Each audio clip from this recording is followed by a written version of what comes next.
The Four Noble Truths of Buddhism. Existence is suffering. Suffering is caused by attachment. Suffering ends by letting go of attachment. Awakening leads to liberation from suffering. About 2,500 years ago, the Buddha became enlightened under the Bodhi tree in India near Varanasi. Roughly 7 weeks later, he went to a place called Sarnath to give his first ever sermon, which was called The Four Noble Truths. And this has become the crown of Buddhist philosophy. Different schools of Buddhism follow different sutras, different Buddhist texts, and follows teachings in different orders. Some focus more on meditation, some focus more on rituals and behavior, some focus on philosophy. But every school of Buddhism follows these Four Noble Truths. So, existence is suffering. Suffering exists in our lives. If somebody doesn't experience suffering in their life, well then good for them. They don't need to do anything to relieve themselves from suffering. Some people just naturally have a minimum amount of suffering in their lives, like little old fishermen and farmers. They don't care about anything, and all they do is just become one with nature, and they seem to have this natural happiness. But for most people in life, we're getting up earlier than we want to get up. We have to go a job we don't like. We have to talk to people we don't like very much. We're being bombarded with propaganda, being told that we're weak and we're needy and we need something else to make us happy. Like this video is telling you need something to be happy. Like this video is telling you need to do something in order to make yourself happy. Buying products, following a religion, following the state. There's authoritarian regimes popping up all the time. Nationalism's getting out of control. And even if life is peachy keen, sickening happens and old age happens, and then eventually death. So there is some degree of suffering in our life. Maybe half suffering and half enjoyment. The Buddha doesn't say life is only suffering and it's completely terrible, let's give up on life. He's just saying that just there happens to be suffering, and the Four Noble Truths is focusing on that suffering, even though there might be other elements of our life which is quite enjoyable. So if you can find suffering in your own life, well then boom, the first noble truth, there's proof of it. So an exercise that you can follow is down and to blink. Where can I feel suffering in my life?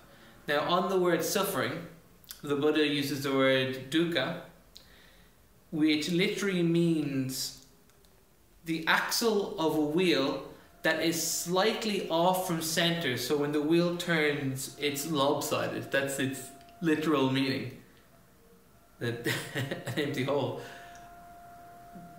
But its figurative meaning is disease. This kind of, if you imagine you're on a cart and you're kind of, oh God, I have to go through this, I have to ride this cart my entire life and it's going up and down. It's just, why can't it just be easygoing? So it's suffering. Dissatisfaction, we can interpret that as a dissatisfaction with either life, the world, or one particular aspect of it. The Buddha proposes that all suffering, the root of all suffering, is attachment to something else. So attachment works like this. We want something, we want the world to be a particular way. And because reality doesn't live up to our expectations, we then resist reality and sometimes exaggerate it, and it gets out of control, and then we become mentally dissatisfied, and it actually becomes a physical anxiety. You can feel physical dissatisfaction in your body. It's a physical experience. It's an imbalance of chemicals in your body. So the word he uses for attachment is tanha, which means thirst. So if you imagine you're really thirsty, you want a glass of water. You can be thirsty and just accept it, but the suffering comes from going, oh, I really want a glass of water, oh my god, thinking about it, exaggerating, oh my god, I'll die, but that's what we mean by attachment. It's a craving, it's a clinging on to, it's a wanting of something. That doesn't mean we can't set goals. We can still set goals. We can still say, okay, today I'm going to get up, I'm going to meditate, I'm going to exercise, I'm going to eat healthily, I'm going to have a meaningful job. We can still do that as long as we're not attached to the outcome of what we're doing.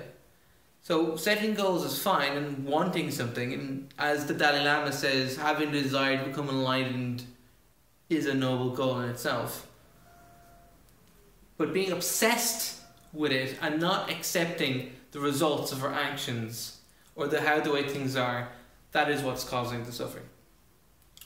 So an exercise that we can do whenever we feel an amount of suffering, think to ourselves, what am I attached to that could possibly be causing this suffering? I don't want things to be like that, and I'm getting angry, but is it because I want things to be like that? And it's okay to want things to be the way you want, but if we let go of that wanting and just allow things to be, the suffering will stop. And that leads us to our third noble truth: suffering does stop. Suffering does not go on forever. Everything actually stops at some point. So there is a cessation to suffering.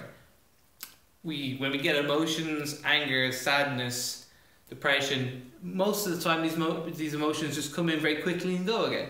It's when we cling on to these emotions, go, instead of, I'm feeling sad, I am sadness, I'm embodying sadness, and then sadness becomes depression and then it gets prolonged. But naturally, all emotions will naturally come to an end when we don't cling on to them. And so if we are going through even if we're going through long periods of anxiety and embarrassment, death will happen, and eventually all those emotions will cease. But instead of waiting for death to happen, the quicker way to relieve suffering than waiting for death is to just let go. Okay, I feel the suffering, I understand there's attachment. Just let it go. Let the suffering just lie there and do what it needs until you receive the wisdom of it. So that leads us to our fourth noble truth, that awakening leads to the liberation from suffering.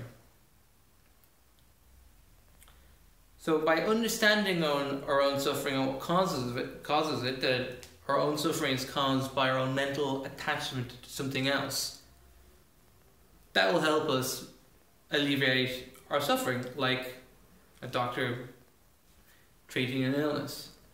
Realizing the nature of our true selves is one of the biggest ways we can let go of our suffering and be free. Because often we have an attachment to who we think we are, and we're rejecting who we truly are, and that is a major cause for suffering. Like people who are anxious about their looks, even though most people don't care what you look like, and then there's people who are freak out about nipples, and they're worried that everyone else is too sexual, and they're describing as that's everyone else's problem, but the true the true cause of that suffering is a person not able to deal with their own sexuality. So we call this awakening. The Buddha gets his name from being the awakened one. So when suffering comes, just be ever present at all times. Be ever present what's going on. Understanding what that is, what it's the source of the suffering, and knowing your true self. But meditation on its own can only relieve your suffering in that moment. Our actions also, by karma, put in these mental habits that in the future we will then suffer more because of our current actions. So that's why, more specifically, in the Buddha's first sermon, he gave this Noble Eightfold Path, where he listed out these 8 methods that we can use to reduce suffering to a minimal. Right view, right intention, right speech, right action, right livelihood, right effort, right mindfulness, and right concentration. They are 8 methods that not every Buddhist school follows, but they are 8 methods that the Buddha laid out in his first sermon. So that's the 4 Noble Truths. Existence is suffering. Suffering is caused by attachment. Suffering ends by letting go of attachment. Awakening leads to the liberation from suffering. Please subscribe to my YouTube channel, like this video, share it on every social media you can, and you can find me on patreon.com/Republic of Zen, where I'm starting a campaign to raise funds so I can start writing a book on consciousness awakening Buddhism. I have no idea for its title. I started writing it today. I wrote the first few pages and see where we go from there.